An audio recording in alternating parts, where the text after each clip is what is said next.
आखिर देश में क्यों नहीं लागू हो पा रहा सीएए? कहां फंस रहा पेच? इसके पीछे भाजपा की राजनीति तो नहीं।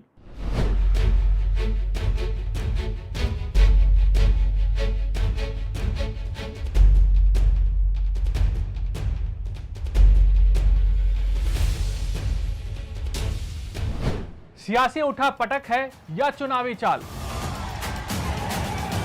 नेताओं के बोल और इरादों में क्या है अंतर? राजनीतिक दंगल में कौन किस पर है भारी? हर सियासी दांव की इनसाइड स्टोरी प्रजातंत्र। नमस्कार, प्रभा साक्षी के खास कार्यक्रम प्रजातंत्र में आपका स्वागत है। मैं हूं आपके साथ अंकित सिंह। नागरिकता संशोधन अधिनियम अभी भी देश में लागू नहीं हो सका है। हालांकि वर्तमान की केंद्र सरकार का साफ तौर पर दावा है कि वह सीएए को हर हाल में लागू करेगी।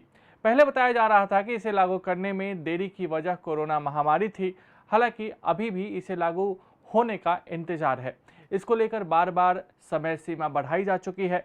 इस वजह से अटकलों का दौर लगातार जारी है। इस अधिनियम को 2019 में पास किया गया था। इसके बाद देश के अलग अलग हिस्सों में जबरदस्त बवाल देखने को मिला था। कई महीने तक इसके खिलाफ विरोध प्रदर्शन हुए। बावजूद इसके सरकार इसे लागू करने पर कायम रही है। कुछ लोग अपने राजनीतिक कारणों से सिटीजनशिप अमेंडमेंट एक्ट को लेकर लगातार भ्रम फैला रहे हैं। मुझे खुशी है कि आज का युवा ही ऐसे लोगों का भ्रम भी दूर कर रहा है। सबसे पहले जान लीजिए कि आखिर सीएए क्या है।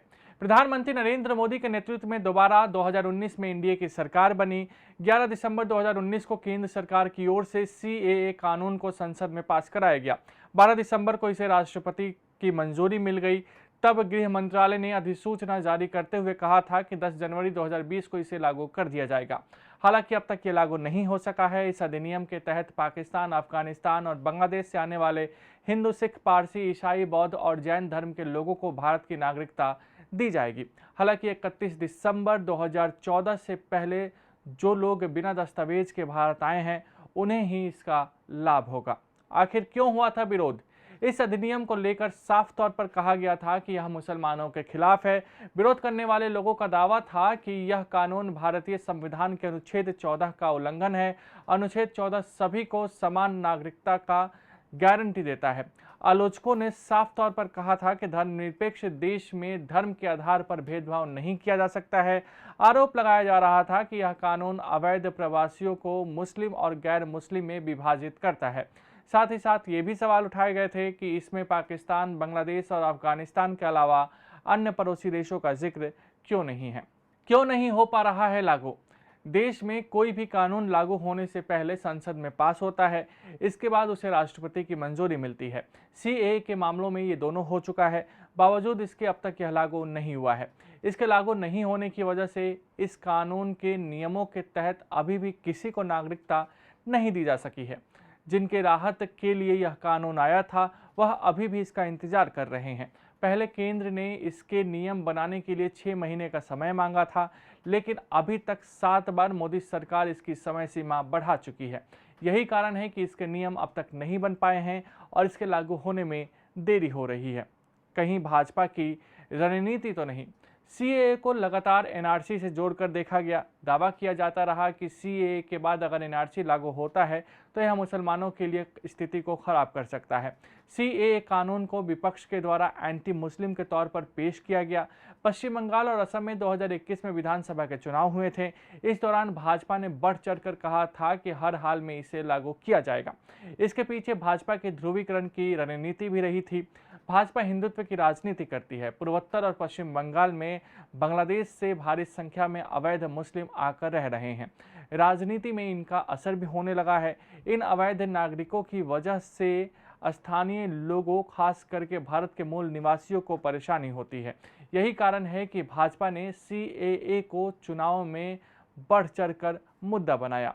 आज ये सारे कांग्रेसी पूरे देश भर के अंदर गांव कर रहे हैं। विरोध कर रहे हैं, मैं उनको याद दिलाना चाहता हूं, 12 जुलाई 1947 महात्मा गांधी ने कहा, जिन लोगों को पाकिस्तान से भगाया गया उन्हें पता होना चाहिए, जो रह गए हैं वो हिंदू भाइयों को भी पता होना चाहिए, वो पूरे भारत के नागरिक थे, जब भी भारत में आना चाहते हैं भारत उनकी सेवा करने के लिए तैयार है, उनको नागरिक। ये महात्मा गांधी ने कहा।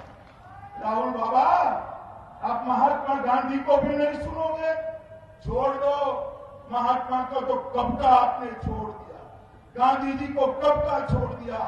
आपके परनाना जवाहरलाल नेहरू, उन्होंने कहा पाकिस्तान से आए हुए शरणार्थी और जो आने वाले हैं वो शरणार्थी के राहत, पुनर्वसन और नागरिकता के लिए जो भी कुछ करना है वो करने के लिए हम तैयार।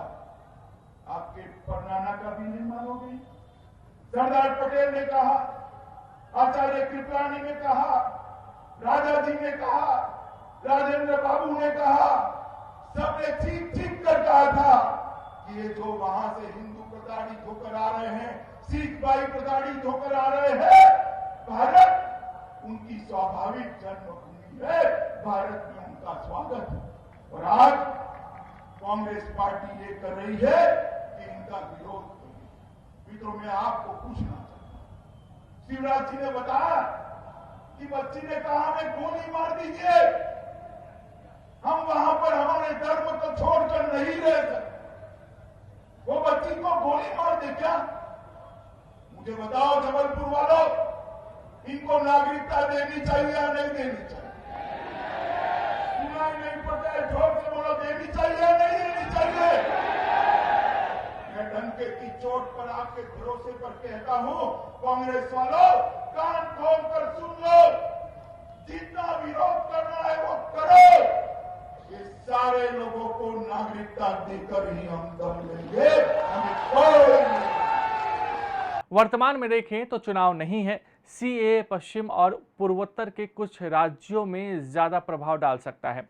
भाजपा अवैध घुसपैठ को लेकर लगातार सवाल उठाती रहती है, जिसकी वजह से हिंदुओं का वोट लामबंद होकर उसे मिल सके। हाल में ही हमने देखा है कि कैसे 2024 चुनाव के नज़दीक आने के साथ ही समान नागरिक संहिता को बड़ा मुद्दा बनाने की कोशिश भाजपा की ओर से की जा रही है। देश में इस पर चर्चा लगातार हो रही है। राजनीति में राजनीतिक दल ऐसे मुद्दे लगातार उठाते रहते हैं जिससे उन्हें वोट बैंक की पॉलिटिक्स में फ़ायदा हो सके। जनता भी राजनीतिक दलों के वादे और इरादे को भांपते हुए अपना निर्णय लेती है। यही तो प्रजातंत्र है। अगर आप भी लेना चाहते हैं देश दुनिया की तमाम जानकारी तो आज ही सब्सक्राइब करें हमारे चैनल को। साथ ही नीचे दिए बेल आइकन को जरूर दबाएं ताकि हर अपडेट आप तक पहुंच सके।